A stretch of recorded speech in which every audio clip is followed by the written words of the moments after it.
마태복음 16장 13절부터 20절까지 말씀.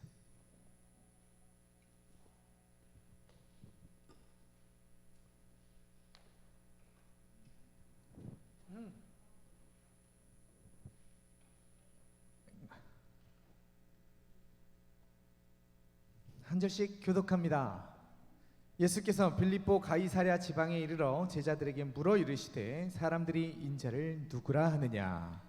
이르되 더러는 세례 요한, 더러는 엘리야, 어떤 이는 예레미야나 선지자 중에 하나라 하나이다. 이르시되 너희는 나를 누구라 하느냐. 시몬 베드로가 대답하여 이르되 주는 그리스도시요 살아계신 하나님의 아들이시니이다. 예수께서 대답하여 이르시되 바요나 시몬아 내가 복이 있도다. 이를 내게 알게 하니는 혈육이 아니요 하늘에 계신 내 아버지시니라. 또 내가 내게 이르노니 너는 베드로라. 내가 이 반석 위에 내 교회를 세우리니 음부의 권세가 이기지 못하리라. 내가 천국 열쇠를 내게 주리니 내가 땅에서 무엇이든지 매면 하늘에서도 매일 것이요 네가 땅에서 무엇이든지 풀면 하늘에서도 풀리리라 하시고, 이에 제자들에게 경고하사 자기가 그리스도인 것을 아무에게도 이르지 말라 하시니라. 아멘. 네, 고린도전서가 이제 한 텀 딱 남아가지고요. 우리 16장을 한 번에 보려고 그랬는데 사정상 이걸 이렇게 세 번에 나눴는데 마지막 13절부터 24절까지 본문을 또 쪼개자니 그럴 수는 없을 것 같아서 그 설교를 다음 주로 밀어놓고 어떤 말씀을 전해야 하나라고 고민을 하다가 우리가 올해 계속 교회에 대해서 묵상해 왔지 않습니까? 올해의 표어가 우리는 교회입니다 였기 때문에 마지막으로 교회에 대한 말씀들을 다루면 좋겠다 생각을 했고, 그래서 찾은 또 묵상하면서 발견한 본문이 이 본문이고요. 이 본문은 2021년에 수요 예배 때 제가 먼저 설교했던 본문이라는 걸 감안하시고 들어주시면 좋겠습니다. 그때 장년들에게 설교를 했고, 청년들이 그런 얘기를 하시던데 수요 예배 때나 제가 설교하는 모습을 보면 잔뜩 경직돼 있다. 이 설교할 때도 한껏 경직돼 있는 상태로 고개도 마음대로 못 움직이면서 설교를 했던 기억이 나네요. 어찌됐든 그때 한번 다뤘던 본문이고 그때 했던 주에 했던 내용들을 제가 알고 있는 본문이니까 교회에 대해서 다룰 수 있는 본문이라는 걸 알고 있잖아요, 그렇죠? 그래서 그 본문을 제가 다시 원고하는 작업을 거쳐서 여러분들에게 이 본문을 설교한다라는 거 기억하시면서 들어와 주시면 좋겠습니다.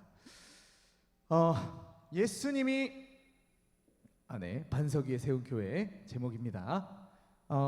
예수님이 누구신가? 그리스도인들에게 있어서, 오늘날 기독교에게 있어서 이보다 더 핵심적인 질문은 없다고 얘기해도 됩니다. 그러나 막상 이런 질문이 던져지면요, 명쾌하게 해답을 낼 수 있는 그리스도인들이 그리 많지 않아요. 여쭤볼까요? 예수님이 누구십니까? 내가 얘기할 수 있다. 그 정도 깜냥 된다. 손 들고 한번 발표해 보실까요? 알아. 아무도 손 안 들 걸 알고 있습니다. 예수님이 누구신가? 그리스도인들이시잖아요, 그렇죠? 그리고 신앙생활의 연수로만 따져보면 남들 내가 다 깔아뭉개면서 몇 년 내가 신앙생활했다 말씀하시는 분들이 꽤 계신데, 그렇죠? 예수님이 누구십니까? 얘기하실 수 있어요? 순간 권사님이 대답하시는 줄 알았네. 네네. 대답하시는 게 아니고 그냥 사담 나누시는 거네요. 깜짝 놀랐네. 대답하시면 안 되거든요. 생각보다 정확한 해답을 낼 수 있는 사람들이 많지 않아요. 저도 이거 제자 훈련할 땐가 한번 나눴던 기억이 있는데, 저도 이 질문을 받은 적이 있습니다. 학부 때 고신대학교 신학과를 제가 다녔거든요.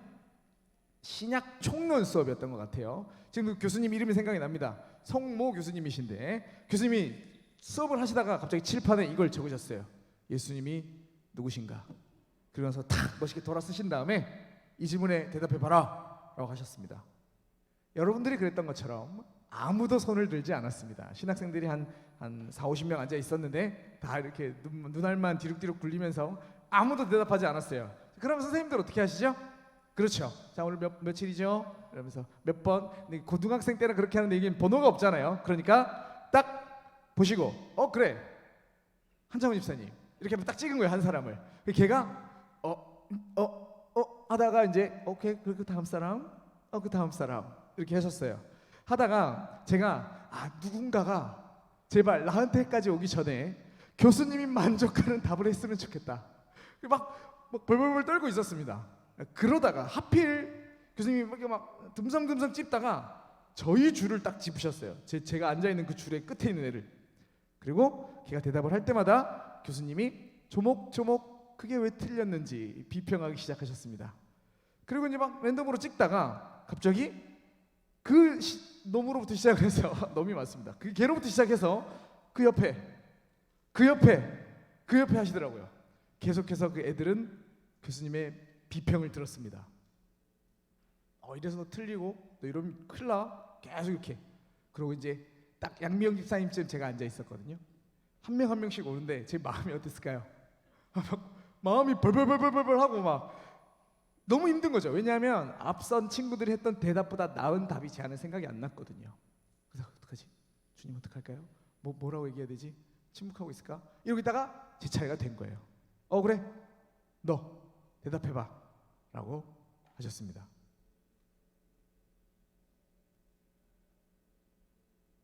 제가 잠깐 이렇게 멍을 때렸어요.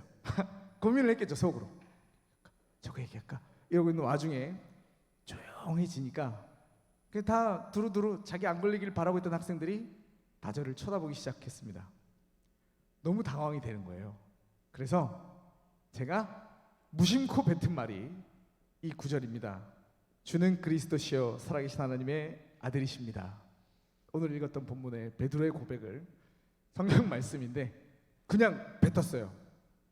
교수님도 성경 말씀이 답으로 나올 줄은 모르셨나 봐요. 이걸 깔려니까 틀렸다고 얘기하려고 그러니까 본문 그대로니까 본인도 좀 이렇게 어버버버 하시긴 하셨습니다. 자, 그러나 본인이 원하는 답은 아니었어요. 그러나 어찌됐든 말씀으로 제가 도장을 찍어버렸기 때문에 질문 퍼레이드가 멈춰질 수 있었습니다. 그러고 나서 한동안 우리 신학교에 베드로가 있다면서 친구들에게 한참 놀림을 받았었어요. 네. 여러분들은 예수님이 누구신가? 라는 질문 앞에 무엇이라 대답을 하시겠습니까? 오늘 본문 속에 제자들도 예수님께 동일한 질문을 받았습니다. 오랜 시간 예수님과 함께 생활하며 수많은 가르침들을 받았고 또 예수님께서 행하시는 놀라운 기적들도 직접 봐왔던 제자들입니다. 동고동락하면서 귀중한 삶의 지혜들 혹은 하나님의 말씀들을 듣고 또 들어왔던 제자들이죠. 그런 그들에게 예수님께서 직접 물으시는 거예요.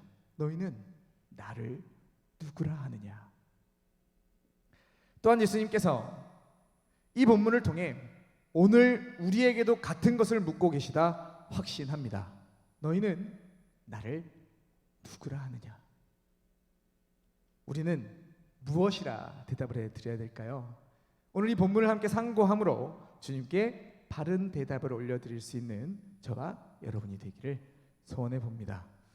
오늘 본문은 예수님께서 빌립보 가이사랴 지방으로 제자들과 함께 들어가시는 장면으로 시작이 되고 있습니다. 오늘 본문 13절 말씀 같이 한번 읽어볼까요? 시작. 예수께서 빌립보 가이사랴의 지방에 이르러 제자들에게 물어 이르시되 사람들이 인자를 누구라 하느냐? 자, 여기 이 빌립보 가이사랴라는 동네는 당시 예수님께서 주로 사역하시던 갈릴리에서부터 갈릴리 호수 주변으로부터 더 북쪽으로 40km나 떨어져 있던 이방의 도시였습니다.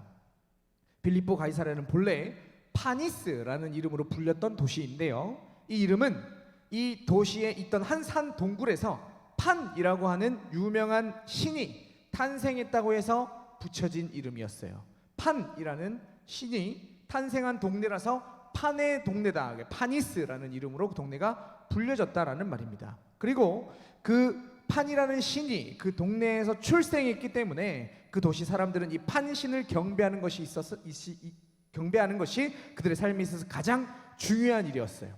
도시의 이름부터 판이라고 하는 우상의 이름으로 비롯이 되었고 그 도시의 사람들에게 있어서 이 우상을 섬기는 것이 가장 중요한 일이었기 때문에 이러한 그들의 우상 숭배는 자연히 주변의 다른 우상들을 불러 모으는 역할을 했고 이 도시는 자연히 수많은 이교의 신전들이 가득한 도시, 우상 숭배의 도시가 되었습니다. 그런 도시를 당시 그 지역의 분봉왕이었던 헤롯 빌립이 로마 황제의 환심을 사기 위해서 로마 황제를 숭배하는 큰 신전을 지었고, 또 그 도시의 이름을 황제의 이름이죠, 가이사랴라는 이름을 그대로 갖고 와서 가이사랴라고 동네 이름을 바꾼 거예요. 근데 이미 이 황제에게 딸랑딸랑 하려고 가이사랴라는 이름을 지어놓은 동네가 있었거든요. 그러니까 그 동네와 구별하기 위해서 여기는 빌립보 지역에 있는 가이사랴라고 해서 이 지역이 빌립보 가이사랴라고 불리게 되었습니다.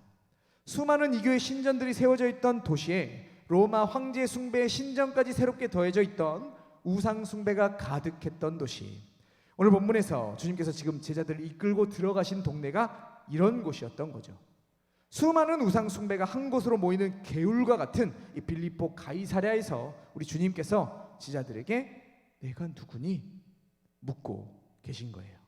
13절 하반절 말씀을 보시면 주님께서는 제자들에게 사람들이 자신을 누구라고 하는지 먼저 물으셨습니다. 자, 이때 제자들이 대답을 하죠. 이르되 더러는 세례 요한, 더러는 엘리야, 더러는 예레미야 선지자 중에 하나라 하더이다. 여기서 언급되고 있는 세례 요한, 엘리야, 예레미야 그리고 선지자 중에 하나라는 표현은 모두 당시 유대인들이 공통적으로 말세에 종말이 다가올 때 등장하게 되는 사람이라고 생각해왔던 표현들이에요. 그러나 이 네 표현들은 메시아의 올기를 준비하는 선구자적인 역할들을 하는 사람들이지 메시아 그 자체를 지칭하는 표현들은 아니었습니다. 즉 이 사람들이 예수님을 세례 요한으로, 또 더러는 엘리야로, 더러는 예레미야로, 선지자 중에 하나라고 부르는 이 표현들은 당시 사람들이 예수님께서 가르치시는 내용이나 행하시는 기적들을 보면서 말세가 다가왔고 또 이 예수님이 그 말세 가운데서 어떤 일을 감당하는 사람인 것들은 어렴풋이 알았지만 정작 그 예수님께서 자신들을 구원할 메시아라는 것은 깨닫지 못하고 있었다라는 것이 이 표현들 가운데서 확인되는 내용이죠. 그들이 예수님을 호의적으로 보고 있는 건 분명했습니다. 그렇죠? 안 좋은 사람이다, 이상한 사람이다 라고 묘사하고 있지는 않잖아요. 말세 지말에 메시아의 등장을 준비하는 좋은 사람이다 정도로 모든 사람들이 생각하고 있었어요. 자, 그러나 이러한 예수님에 대한 이해는 명확하게 부족한 것이었습니다. 그래서 이러한 사람들의 인식을 예수님께서 직접 확인하시고 제자들에게 물으시죠. 오늘 본문 15절 말씀, 이르시되 너희는 나를 누구라 하느냐. 사실 예수님께 중요한 것은 대중이, 세상이 자신을 어떻게 보는지가 아니죠. 예수님의 관심은 제자들에게 향해 있습니다. 오늘 본문에서 예수님은 수많은 유대인 무리들을 떠나서 제자들과 차분히 대화할 수 있는 이방의 도시 빌립보 가이사랴로 직접 제자들을 이끄셨어요. 그리고 대중이, 세상이 자신을 어떻게 보는지 본인도 모르시지 않지만 그럼에도 굳이 제자들에게 물어서 생각해 보게 합니다. 그리고 드디어 제자들에게 물으시는 거죠. 너희는 나를 어떻게 보니? 너희는 내가 누구라고 생각하니? 제자들의 생각을 묻고 계신 거예요. 12 제자들의 수장격이었던 베드로가 대표로 대답을 합니다. 이 말씀 같이 한번 읽어볼까요? 시작. 시몬 베드로가 대답하여 이르되 주는 그리스도시요 살아계신 하나님의 아들이시니이다. 실로 놀라운 대답이 아닐 수 없습니다. 결단코 제가 해서 놀라운 대답이 아니라 말씀이니까. 그렇죠? 앞선 대중들의 인식과는 너무나 다른 대답이죠. 수많은 무리들은 예수님이 그저 선지자 중에 한 명이다, 메시아의 길을 준비하는 선구자들 중에 한 명이다 라고 여겼지만 베드로는 분명히 알고 있습니다. 이분은 메시아의 길을 준비하는 분이 아니다. 그 정도의 사람이 아니다. 이분이 그리스도시다. 이분이 메시아다. 구약에서부터 약속된 우리를 구원할 메시아 본인이시다라는 걸 베드로는 분명히 알고 또 분명히 고백하고 있습니다. 또한 베드로는 이분이 살아계신 하나님의 아들이라고 고백을 하고 있어요. 지금 이 대화가 이루어지고 있는 장소가 제가 어디라고 말씀드렸을까요? 빌립보 가이사랴, 그렇죠? 우상의 도시, 수많은 가짜 신들을 섬기는 신전들이 가득한 곳, 거기에 헤롯 빌립에 의해서 황제 숭배의 신전까지 새롭게 건축된 곳, 당시에 존재하던 온갖 죽어있는 종교들이 흘러 들어오는 그 개울과 같은 곳이 빌립보 가이사랴라고 말씀을 드렸어요. 그리고 지금 그곳 한가운데서 베드로가 살아계신 하나님을 선포하는 겁니다. 예수님께서 살아계시며 참되신 그 하나님의 아들이다 담대하게 선언하고 있는 거죠. 죽어있는 수많은 우상들 앞에서. 현대 사회는 온갖 거짓된 사상들이 가득합니다. 눈에 보이는 신전들은 없습니다. 그러나 각자가 각자의 신념대로 과거보다 더 많은 우상들을 마음에 품고 살고 있어요. 이런 세상 한가운데서 이 빌립보 가이사랴처럼 수많은 우상들이 가득한 세상 속에서 우리가 살아가고 있습니다. 그리고 우리 주님 이 세상 속에서 이 말씀을 통해 지금 우리에게 묻고 계시죠. 너희는 나를 누구라 하느냐? 그때 우리도 이 대답을 올려드려야 마땅하겠지요. 주는 그리스도시요 살아계신 하나님의 아들이십니다.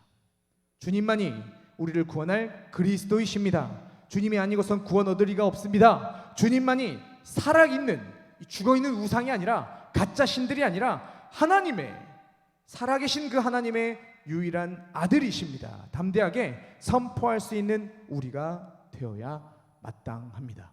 요한복음 14장 6절 예수께서 이르시되 내가 곧 길이요 진리요 생명이니 나로 말미암지 않고는 아버지께로 올 자가 없느니라.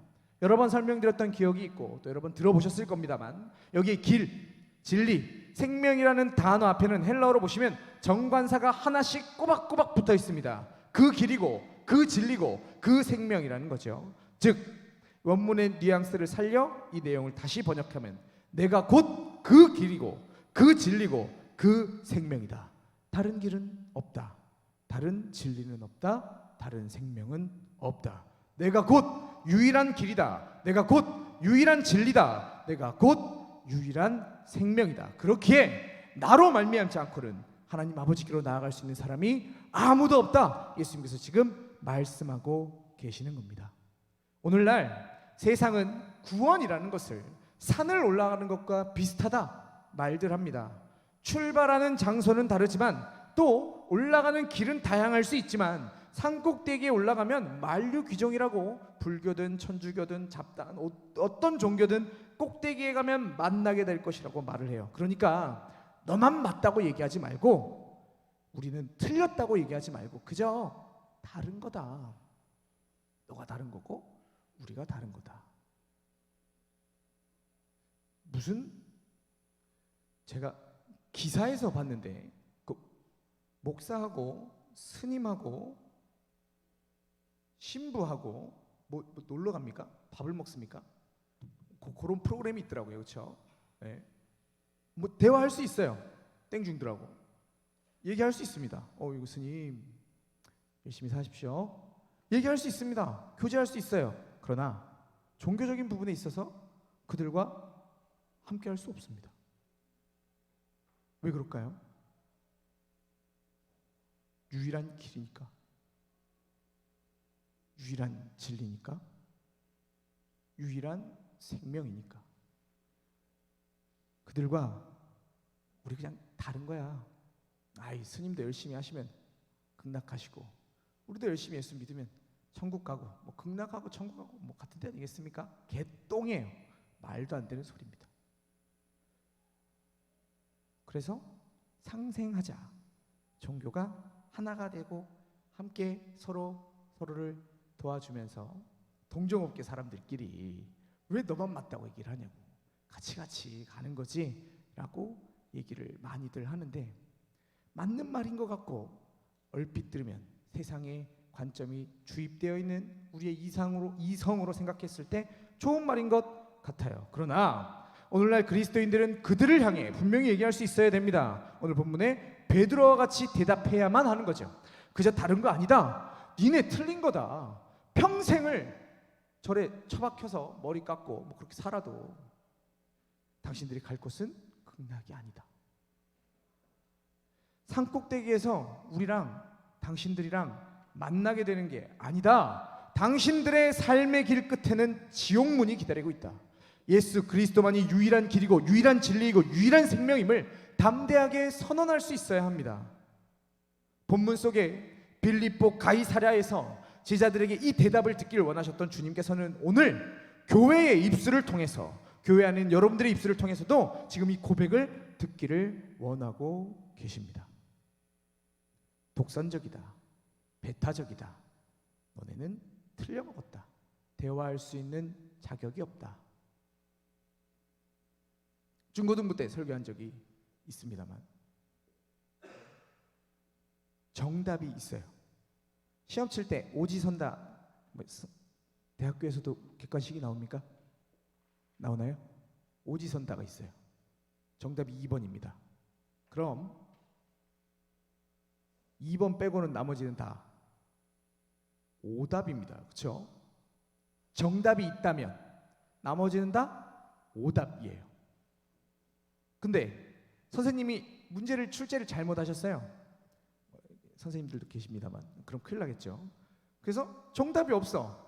그러면 1번을 적었든 5번을 적었든 3번을 적었든 2번을 적었든 다 맞다 해줄 수 있는 겁니다. 정답이 없을 경우에만. 그러나 정답이 있다면 2번이 정답이라면 1, 3, 4, 5번은 오답일 수밖에 없는 겁니다. 우리가 독선적일 수밖에 없는 이유, 우리가 배타적일 수밖에 없는 이유, 성경이 얘기하고 있습니다. 살아계신 하나님은 성경의 하나님밖에 없다. 그 하나님께 나아갈 수 있는 유일한 방법은 예수 그리스도밖에 없다. 그러니 그런 사람들과 대화하고 교제하고 할 수 있으나 구원의 진리에 있어서만큼은 너네 틀렸다라고 얘기할 수 있어야 합니다. 자, 그럼 땡중들을 만나셨어요. 전도해야 됩니까? 전도해? 진짜? 할 수 있어요? 하지는 못하지만 하긴 해야 된다. 해야 됩니다. 그쵸? 제일 불쌍한 사람들이 고기도 못 먹고 산에 처박혀가지고 고스톱이나 치시다가 지옥 갈 거니까 그런 사람들도 천국 가라고 얘기해야죠. 우리가 정답을 알고 있으니까. 진리를 담고 있는 공동체, 세상을 향해 수많은 거짓이 가득한 이곳 가운데서 예수만이 답이다 말할 수 있는 공동체, 그게 우리 교회입니다. 이러한 베드로의 놀라운 대답을 들으시고 주님께서 베드로에게 말씀해 주시죠. 예수께서 대답하여 이르시되 바요나 시몬아 네가 복이 있도다. 이를 내게 알게 하니는 혈육이 아니요 하늘에 계신 내 아버지시니라. 혹 제가 이걸 성경 퀴즈 문제를 내면 요거 갖고 문제를 한번 내겠죠. 베드로 아빠 이름이 뭘까요? 바요나 아닙니다. 바요나는 바는 누구의 아들이라는 뜻이거든요. 베드로 아빠 이름은 요나인 거죠. 네. 그래서 바디메오는 디메오의 아들이에요. 뭐 그렇게 알고 넘어가면 돼요. 그냥 사견입니다. 사족입니다. 자, 먼저 예수님은 시몬의 이름을 사랑스럽게 부르시면서 요나의 아들 시몬아 네가 복이 있도다 말씀해 주십니다. 왜 그럴까요? 이걸 알게 한 이는 혈육이 아니라 하늘에 계신 하나님이시기 때문이죠. 베드로가 고백한 이 놀라운 진리는 혈과 육으로는 인간의 어떠한 사색으로는 결코 알 수 없는 놀라운 진리입니다. 인간이 아무리 많은 공부를 한다고 해도, 아무리 많은 수행을 쌓는다고 해도 인간의 어떤 노력, 인간의 어떤 지성적 탁월함으로도 결코 알 수 없는 내용이에요. 이건 오직 하늘에 계신 아버지께서 알려주셔야만 아는 겁니다. 그렇기에 베드로가 복이 있는 거죠. 그리스도를 아는 것, 그리스도를 믿는 것, 그분을 나의 구주로 받아들이는 것, 이것이 감히 말씀드립니다. 가장 우월한 복입니다. 이게 가장 본질적인 복입니다. 돈이 많은 것, 장수하는 것, 건강한 것, 이름을 날리는 것, 이 세상은 수많은 복들이 있다고 우리에게 얘기를 합니다. 물론 그것들도 복들 중에 하나겠죠. 근데 돈 많고 장수하고 건강하고 이름 날리고 지옥 가면 그게 무슨 복이야? 말짱황이지. 그죠? 그러나 이런 것들을 통해서 우리가 확인할 수 있는 거죠. 복 중에 복, 참된 복, 진짜 복은 예수 그리스도를 아는 것입니다. 믿으십니까? 아멘. 예수 그리스도를 아십니까? 예수 그리스도를 믿으세요? 예수 그리스도가 여러분들의 구주이십니까? 그럼 여러분들은 가장 복된 사람들입니다.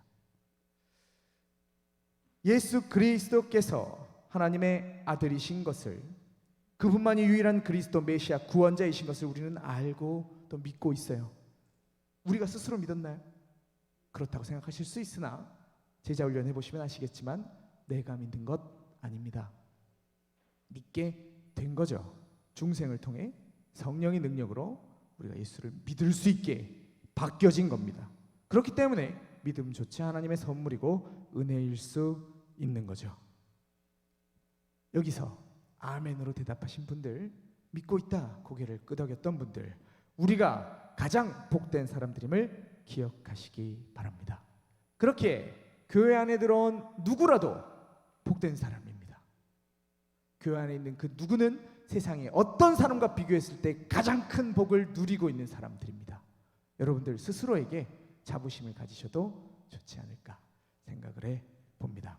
자, 이처럼 베드로에게 이제 복이 있다 선포하신 주님께서 계속해서 말씀하시죠. 18절 말씀 같이 한번 읽어볼까요? 시작. 또 내가 내게 이르노니 너는 베드로라. 내가 이 반석 위에 내 교회를 세우리니 음부의 권세가 이기지 못하리라. 자, 이 구절은 교회사 가운데서 참 논란이 많은 구절이에요. 성경에서 이 구절만큼 해석자들 사이에 신랄한 논쟁을 일으킨 구절도 없다 말씀드릴 수 있습니다.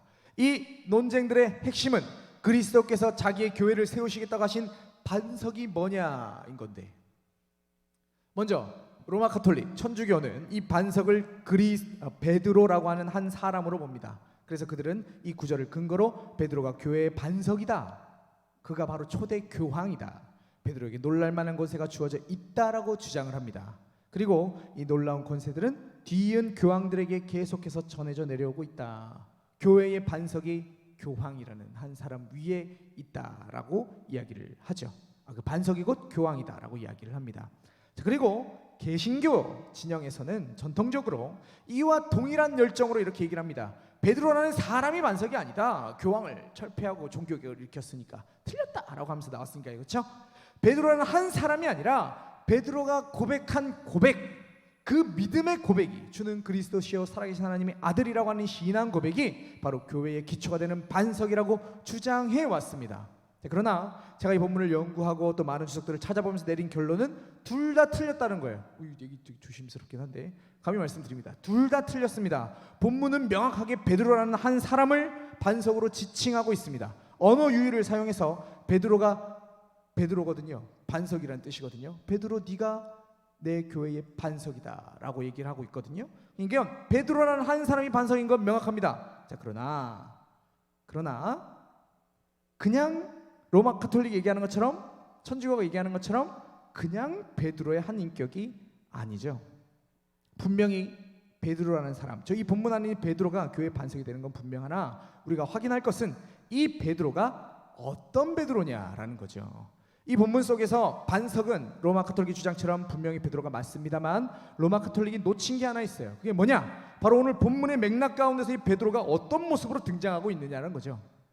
로마 가톨릭의 주장처럼 주님께서 교회의 기초로 삼으신 반석은 그냥 베드로라는 한 사람이 아닙니다. 하늘 아버지의 계시로 놀라운 신앙 고백을 한 베드로, 그가 교회의 반석입니다. 따라서 이 본문은 로마 가톨릭의 주장처럼 교황 제도의 근거 구절이 될 수 없습니다. 왜냐? 이 본문은 이 고백을 하는 사람들은 다 베드로처럼 교회의 반석이며 토대가 될 수 있다는 말씀이거든요. 나중에 뒤에 확인하게 되겠습니다만, 물론 주님은 내가 내 교회를 세울 것이다라고 말씀하셨어요. 주께서 친히 세우시는 주님의 교회입니다. 그러나 그렇다고 해서 사람의 역할이 무시되지 않아요. 한 명 한 명 성도의 역할이 너무너무 중요합니다. 오늘 본문에서도 주님의 바른 신앙 고백을 올려드리는 이 베드로라는 사람 위에 자신의 교회를 세우겠다고 말씀하고 계시기 때문이죠. 그렇게 오늘 여기 앉아있는 여러분 한 명 한 명이 너무너무 중요합니다. 사실 그래요. 오늘날 신앙 고백이 없는 교회는 없습니다. 다 신앙 고백합니다. 모든 교회가 신앙 고백을 가지고 있습니다. 예배 시작하기 전에 사도신경 줄줄 외우고요. 또 우리 교단의 신앙 고백인 웨스트민스터 신앙 고백서들도 거의 모든 교회들이 다 알고 있습니다. 문제는 그 신앙 고백이 그저 하나의 명문으로, 글귀로 그친다는 겁니다. 그냥 신앙 고백만 있다고 해서 그 교회가 든든히 서가는 게 아니라는 말이죠. 주님은 분명히 바른 신앙 고백을 고백하는 베드로를 반석 삼아 자신의 교회를 세우겠다 말씀하셨습니다. 신앙 고백을 그저 하나의 글귀로 걸어두고 많은 교회가 아니라 그 입술로, 그들의 삶으로 그 고백을 살아내는 사람들, 그들이 교회의 반석이 되는 겁니다. 우리가 바른 신앙 고백을 가지면 또한 그 신앙 고백을 입술로 우리의 삶으로 세상을 향해 온전히 고백할 때에 비로소 우리는 교회의 반석이 될 겁니다. 교회는 그 반석 위에 든든히 세워지겠죠. 그리고 세상은 이처럼 반석 위에 세워진 교회를 감히 흔들 수 없을 겁니다. 그러나 우리 한 명 한 명이 바른 신앙 고백 위에 서 있지 못하다면 또한 그저 글귀로만 신앙 고백 사도신경 줄줄 읽고 그냥 뭐 웨스트민스터 신앙 고백에서 그런 게 있겠지 아무 생각 없이 그냥 살면 그 고백을 입술로도 혹은 삶으로도 고백해내지 못한다면 우리 교회는 모래 위에 세운 교회처럼 집처럼 부실하게 될 겁니다. 세상의 작은 풍파에도 흔들흔들 언제 무너질지 모르는 위태로운 교회가 되겠죠. 바른 신앙 고백을 하는 사람, 바른 신앙 고백을 살아내는 사람, 여러분들이 이 교회의 반석이다, 이 교회의 토대가 된다라는 거 꼭 기억하셔야만 합니다.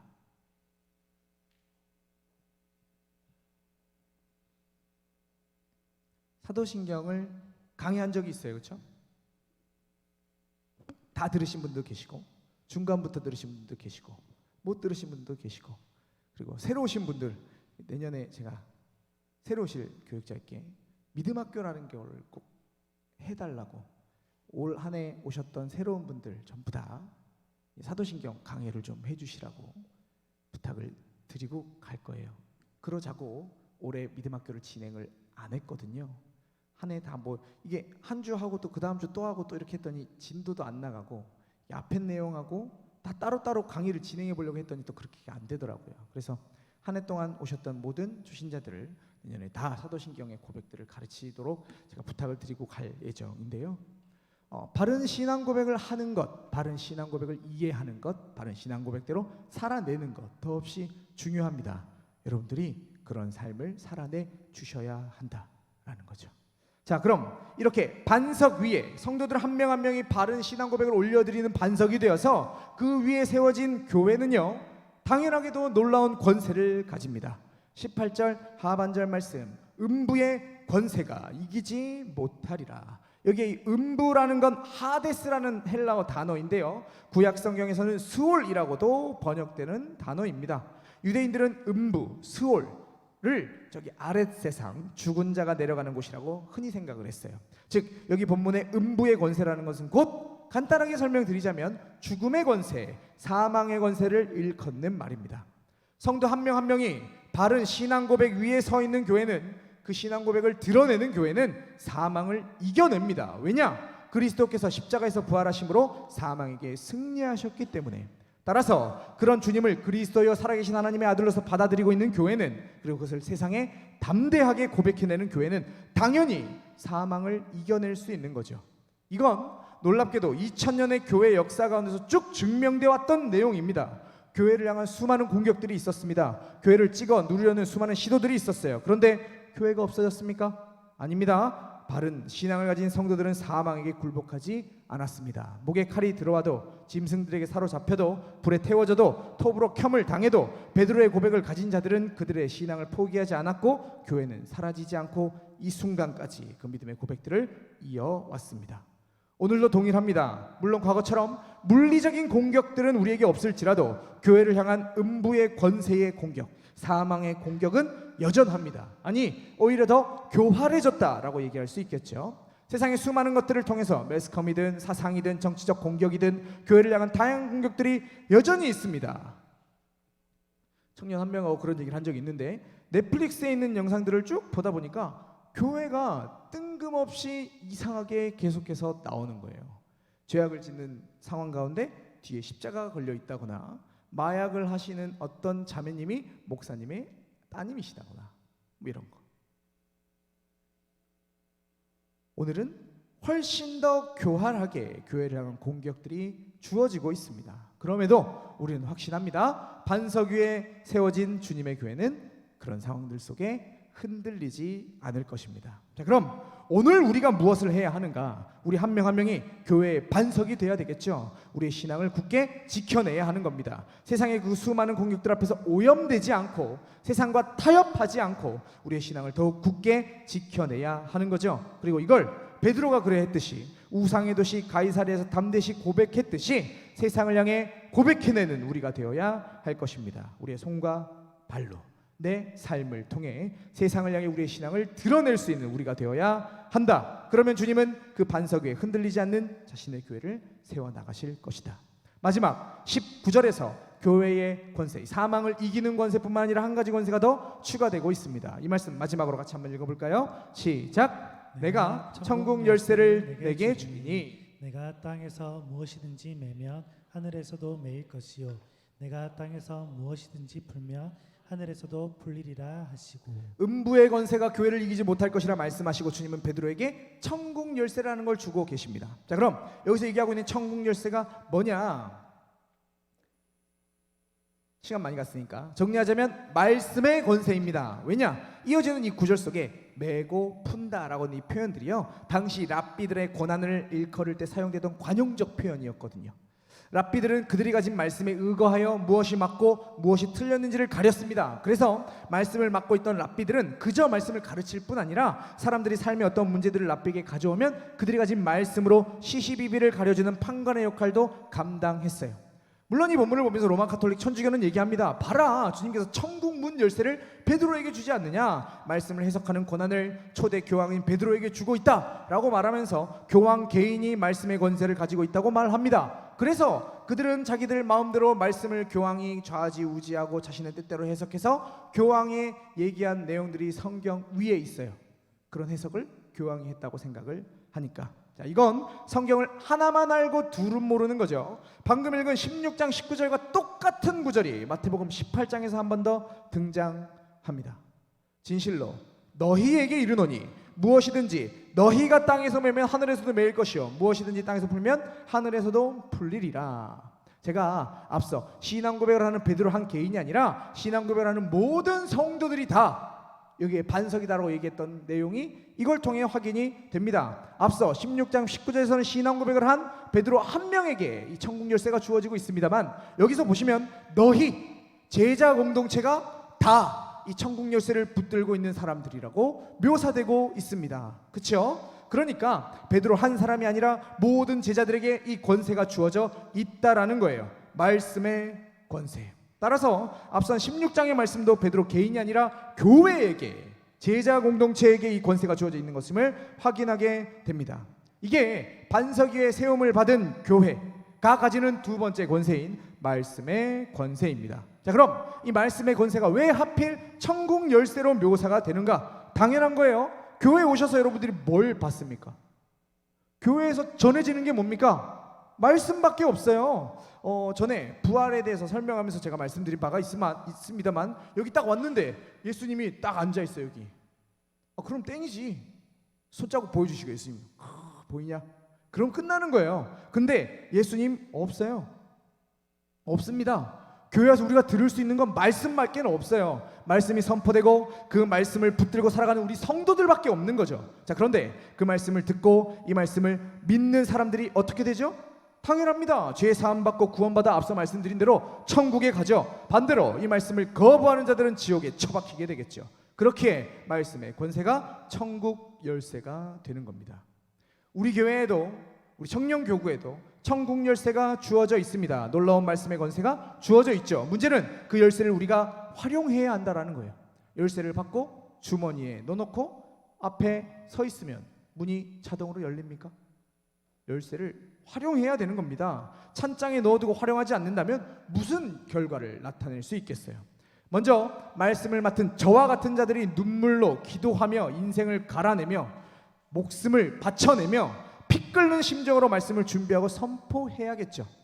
그런 사람들이 될 수 있도록 여러분들께서 강단에서 생명수가 흘러넘칠 수 있도록 바른 말씀, 능력의 말씀이 선포될 수 있도록 기도해 주셔야 마땅합니다. 또 이렇게 바른 말씀이 선포되고 나면 이제 우리는 그 열쇠들을 활용해야 한다라는 거예요. 매주 선포되는 말씀들, 강단에 선포되는 말씀들을 붙들고 삶의 한가운데 여러분들이 그 열쇠를 사용해 주셔야 한다라는 겁니다. 감히 말씀드립니다. 힘듭니다. 말씀을 듣고 그냥 끝내버리면 그래, 좋은 말씀 들었네, 또 앞에서 혼자 지 혼자 열내고 있네, 끝내버리면 편합니다. 그러나 그 말씀을 붙들고 한 주간 살아내려고 하면 엄청나게 힘들 거예요. 그럼에도 우리는 살아내야 합니다. 말씀에 비춰지는 내 모습을 보면서 모자란 부분은 채우고 넘치는 부분은 눈물을 머금고 잘라내면서 말씀대로 살기 위해 몸부림쳐야 하는 거죠. 그러면 수많은 사람들이 우리의 그 몸부림으로 밝히 드러나는 말씀을 들을 것이고, 말씀을 볼 것이고, 말씀을 경험할 것이고, 이곳으로 나와 예수 믿고 천국 가게 되겠죠. 말씀의 권세가 천국 문을 열고 닫는 그 놀라운 권세가 우리 교회를 통해, 우리 청년 교구를 통해 이 지역사회에, 부산에, 대한민국에 밝히 드러나게 될 것입니다. 말씀을 정리합니다. 찬양팀 등단해 주시고요. 오늘은 마태복음 16장 13절부터 20절의 말씀을 통해서 반석 위에 세운 교회에 대해 살펴보았습니다. 우리가 이런 존재입니다. 주님께서는 반석 위에 교회를 세운다고 말씀하셨어요. 반석이 뭐냐? 죄된 세상 한가운데서 바른 신앙 고백을 주께 올려드리는 한 사람. 주께서는 그 사람 위에 자신의 교회를 세우실 겁니다. 저와 여러분이 이 교회의 반석이 되기를 소원합니다. 바른 신앙의 고백을 담대하게 주께 올려드릴 수 있는, 세상에서 그 놀라운 신앙의 고백을 입술로, 손과 발로, 삶으로 드러낼 수 있는 반석들이 되기를 소원합니다. 그러면 주께서 우리를 반석 삼아 이 교회를 세상의 어떤 공격 앞에서도 흔들리지 않는 영원한 주님의 교회로 친히 세워 가실 것입니다. 이 반석 위에 세운 교회에는 두 가지 권세가 주어집니다. 첫째, 음부의 권세, 곧 사망을 이기는 권세이고, 둘째, 천국을, 세상을 천국으로 이끌 수 있는 천국 열쇠, 말씀의 권세가 교회에게 주어지겠죠. 우리 청년 교구가, 우리 주례교회가 반석 위에 세운 교회가 되기를 소원합니다. 하여 세상의 그 어떤 공격에도 흔들리는 것이 아니라 진정으로 사망을 이기는 교회, 또한 수많은 사람들을 저 천국으로 이끄는 말씀이 흥왕하는 교회가 되기를 이 시간 주님의 이름으로 축복합니다.